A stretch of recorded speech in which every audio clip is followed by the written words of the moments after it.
Sebelum tidur, sapukan sedikit pada lutut sehingga umur 70 hingga 80 tahun masih mahu ke mana sahaja.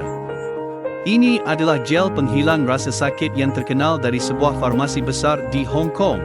Pada mulanya saya fikir ia hanya gel biasa, tetapi sapukan pada bahu, leher, belakang dan kaki buat seketika membuatkan saya rasa panas seperti ada matahari kecil. Rasa sangat selesa. Produk ini dipilih daripada lebih 10 herba yang sangat bermanfaat untuk bahu, leher dan belakang.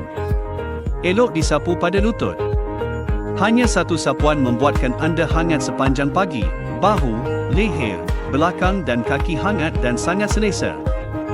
Keluarga saya kini tidak boleh hidup tanpa produk ini. Ini adalah gel penahan sakit yang telah lama wujud dari Hong Kong. Warga emas di Hong Kong sering menggunakannya apabila badan mereka berasa tidak selesa. Bahan-bahan produk termasuk herba berharga seperti bunga safflower, angelika, dan cendawan palma yang berkesan. Ia sangat berkesan apabila disapu pada leher, bagus apabila disapu pada bahu, dan bagus apabila disapu pada lutut.